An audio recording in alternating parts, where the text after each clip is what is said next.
legitimate entitlement, a legal entitlement that children have, not only under the law, but under, like a moral schema. So, not every entitlement is wrong, but you can tell if someone has like an entitlement orientation, whether or not they accept it or no. Also, just sort of if they feel above you in a hierarchy. Someone who's above you in a hierarchy is often going to be a person, or who thinks they're above you in a hierarchy, excuse me.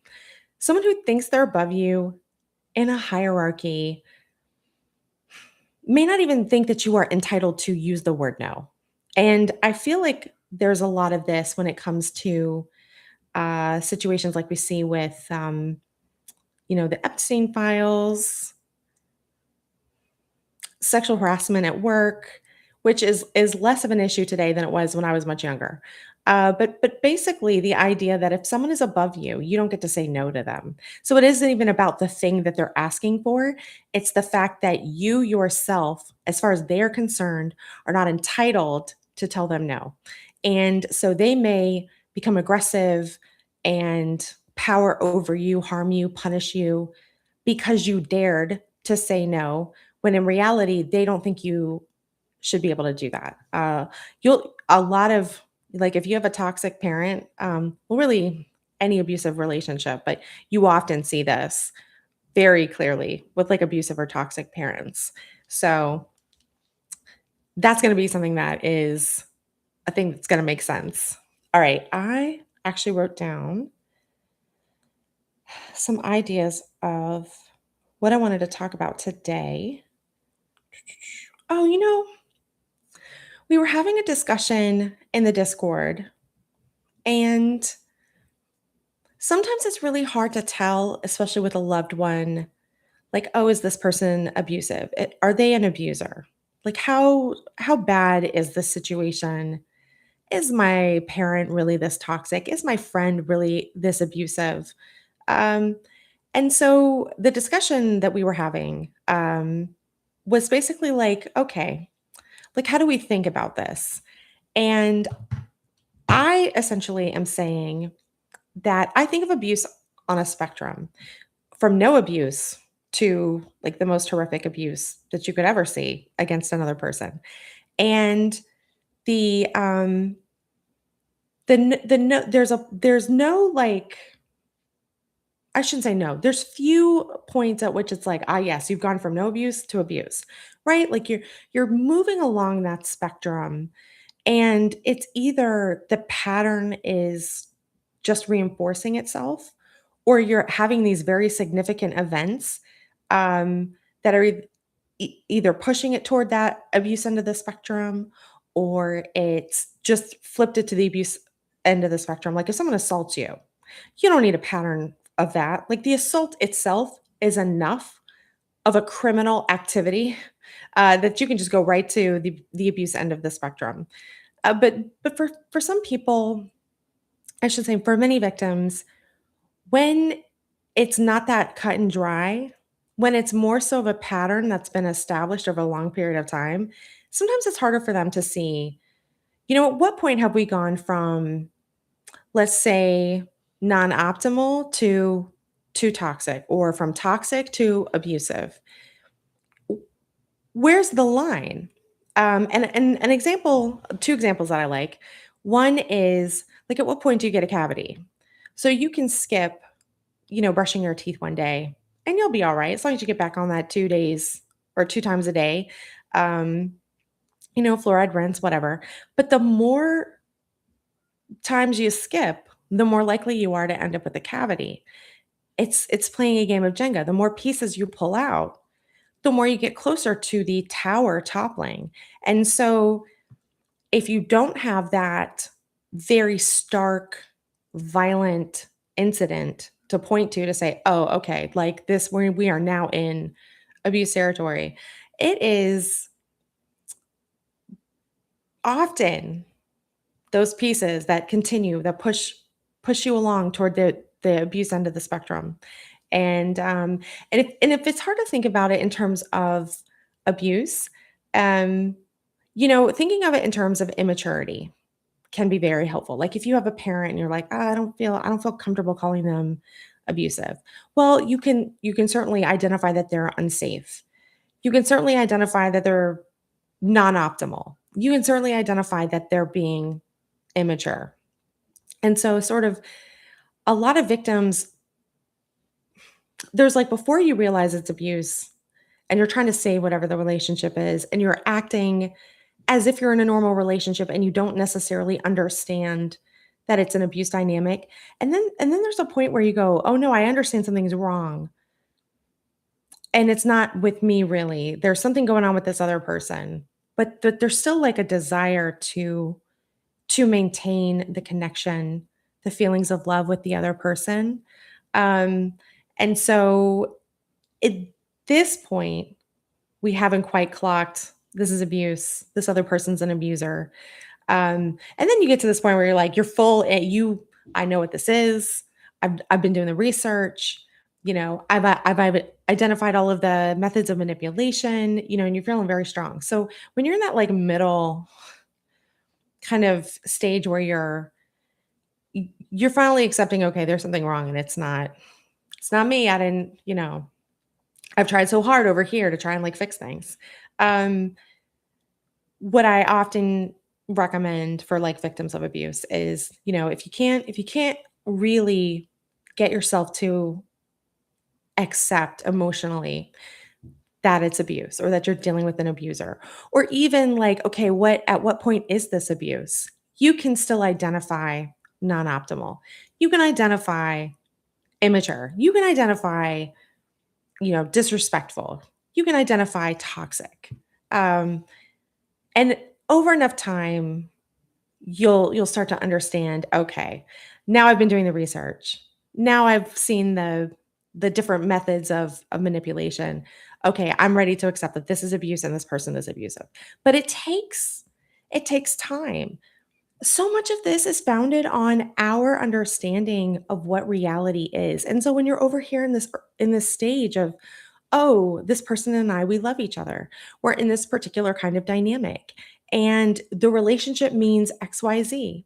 And so a lot of victims that are over here in their understanding are trying to use um, relationship tools in this abuse dynamic. And the relationship tools actually make abuse dynamics worse. So it gets worse. And then they get to a point where you're like, okay, well, I've done everything I can do. What is there a possibility there's something else going on here? Um, let's see. There was something I wanted to say, and I totally forgot what it was. That's all right. That's all right. I've got my notes of sort of like stuff that I have an idea about. Oh, hold up. Okay. This is if you have like you are a child victim of abuse. Your abuser was a parent. I don't feel like I talk about, or I don't feel like I've ever heard anybody really talk about the trauma that is as you get older, you start to look like your abusive parent. And obviously, this is not going to be accurate for everybody. But, as you get older and you're looking in the mirror and you're just like, oh my gosh, I look just like this person who not only used to hate me, but now I don't particularly like because I've realized they're abusive and maybe you've gone not no contact. But I think there's like a low key trauma there for many victims of abuse, and I don't think I've ever seen anyone like point that out. So if that's you, I just want to say I see you. um, Genetics is, yeah, sometimes great, but in this particular instance, we don't love it. At least I know I don't. I look a lot like my mom, and in fact, I had to give my there was a sibling I was reconnecting with, and I literally, before we got to the point where we were making in-person plans, I had to say like, "Listen, I don't know how triggering this is for you, but I look like a lot like mom. You may not wanna come out." And, eventually we decided to go ahead with it, but I thought that was a fair trigger warning. Like, this may be not something that you wanna deal with, like, on an emotional level. Uh, yeah, not awesome.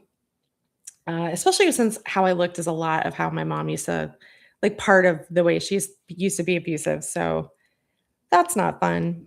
Alright. Oh, okay. Okay. So, vulnerable narcissists. Most of the time when we talk about narcissism, we talk about grandiose narcissism and sometimes even covert narcissism, like your secret haters. Um, but vulnerable narcissism is one that really can kind of sneak up on you because a vulnerable narcissist is often like, oh, I'm the worst. I'm the worst person. I can't believe any of you put up with me.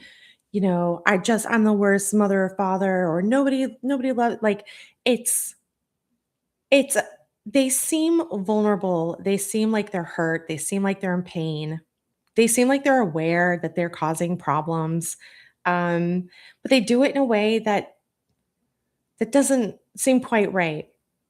So the thing with narcissism is that narcissism is more than just, "Oh, I think I'm the best, the most wonderful, I need all the adulation," like, that's your grandiose narcissism. Vulnerable narcissism, while presenting differently, has the same underlying 2 factors that are the core, in my opinion, of narcissism. The first factor is that there is a false self that the person has created, that they are pledging allegiance to, that they want everyone else to believe is real. Um, and so that might be that the person is a victim. And so, they're going to be having that narrative and discussing things from that perspective. And then putting themselves maybe down quite a bit. Maybe they have extremely low self-esteem. With grandiose narcissism, that false self is, "Oh, I'm the best. It's up here." Where vulnerable narcissism, it's down here.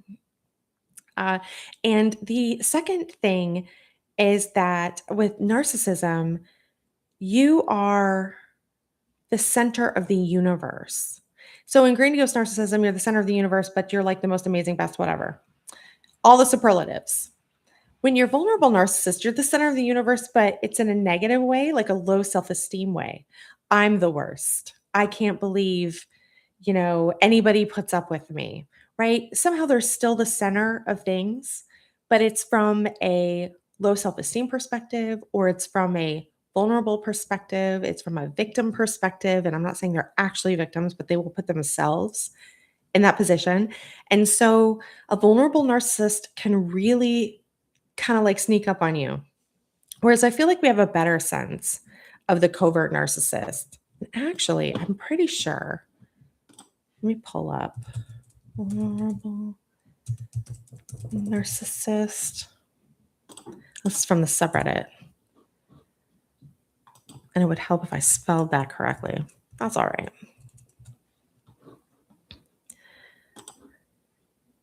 Okay.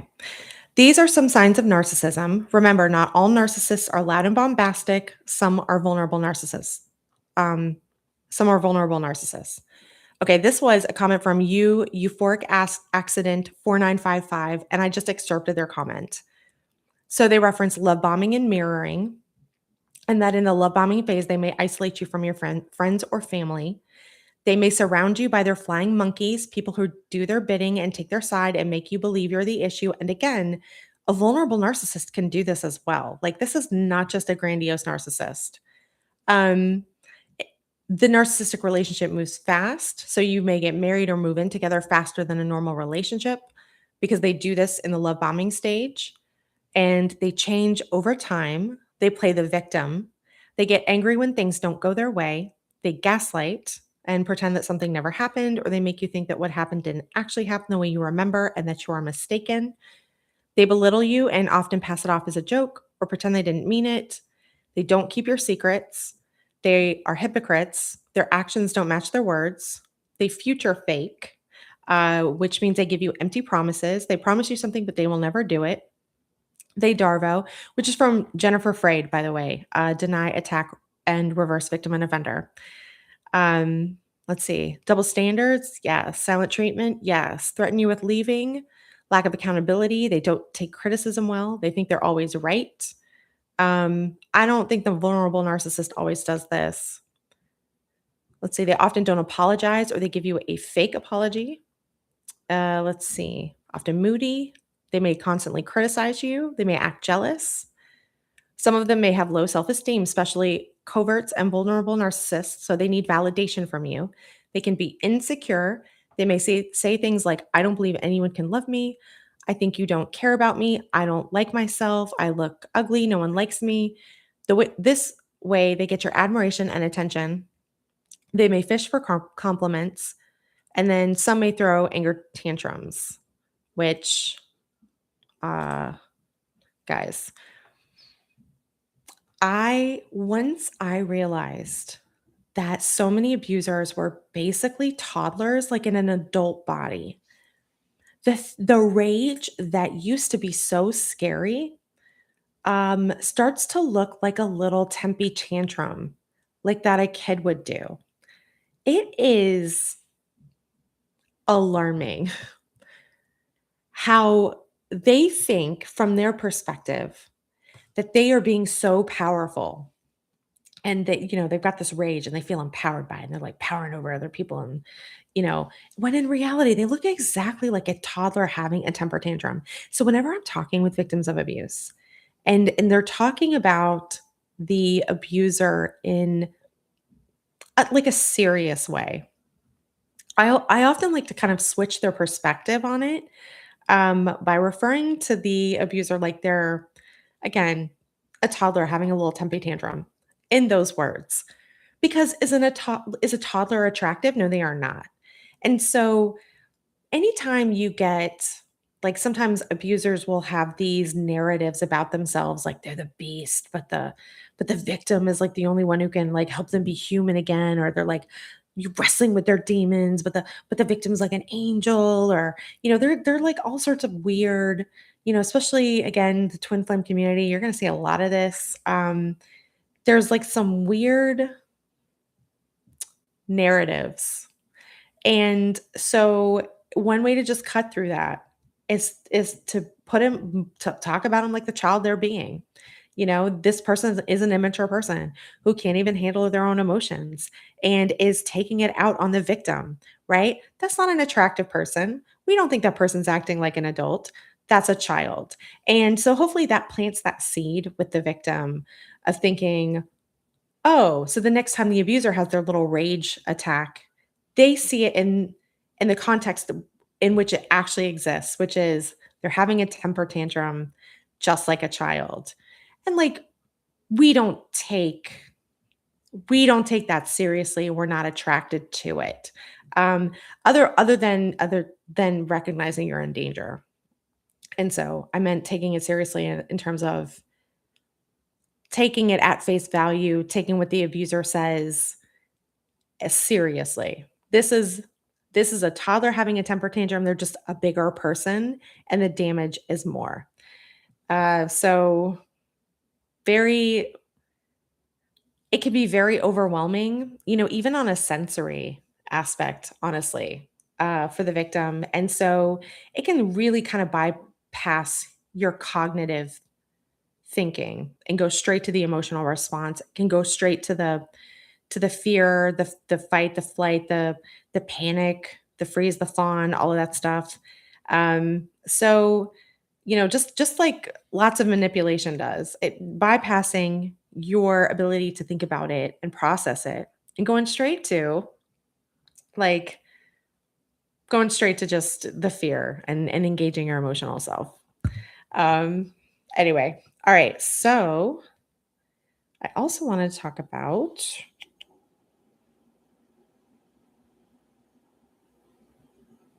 Oh, I did touch on this a little bit last week. Like shifting our identity. So abusers, like, they reset the normal meter because the abuse happens incrementally and because they rationalize every step of the way, because you're giving them the benefit of the doubt, and because you're treating them like an adult, and you're seeing them as a reasonable person when they're not. um you know, they move your sense of reality bit by bit. They shift your normal meter bit by bit, and they shift your identity bit by bit. And so you get to a point where you're looking at things, you're like, I don't even recognize this. I don't recognize this person. I don't recognize me. I don't recognize this relationship. Have never been a person who would be interested in, you know, dealing with any of this. I can't believe I'm in this situation right now, and maybe it happens after moving in, or maybe it happens after a specific date, or you've been together a certain period of time, or marriage, or somebody's pregnant, or you know, maybe a job promotion or loss. Like you, there are many different things that can trigger, the moving in these stages in the direction you wouldn't have chosen. It's very easy for someone to be fun and having a good time in the early stages when there's not a lot of expectations. No one has like a lot of power over anybody. Nobody's financially or legally entangled, like with a lease. Um, and so it's easy to think that this person's a great person. And then you get further in, and they're pushing, let's say, their unreasonable agenda or their unreasonable entitlement. Um, and the victim wants to be like a reasonable person and compromise, which is a good thing in a good relationship. Bad thing with an immature person. With we don't compromise with terrorists. You don't realize you're with an emotional terrorist like when you're in the middle of it. Um, all right. So let me see. I wanted to see if let me just try one more time. If I can share. Okay, what is this? Create highlight video. No. Stream marker. No. How do people how do people do this? Manage? No. All right. So basically I was like, nah, I don't need this. And then it'll never show back up again. I'm gonna have to go find out Tippy Tappy and do the research for it. Anyway, I just want to touch base. Also we're moving toward World War III. I've been saying this for I think 2 years at this point. But my firm timeline, my firm date for this is October 2025 through October 2026. At some point during this time, the World War III will be going, wide, kind of in a way that everybody recognizes. We've just been in these very like run up phases. And then once that happens, we'll talk about the next stage, which is October 2026 through October 2027, which is when the economy ends up collapsing and supply chains have problems, and there's famine in places, hyperinflation, lots of things that we don't even think about yet.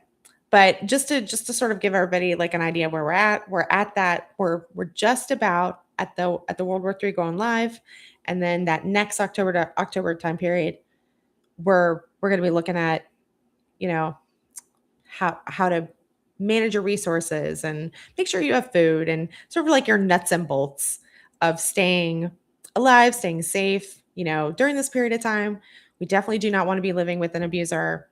I understand with the economy like it is, it can be hard to get out of a situation you're trapped in, but better sooner rather than later. Just in my opinion, I would definitely keep that in mind for like your forward planning. Um, oh, okay, wait, there was one more thing. We talked about entitlement.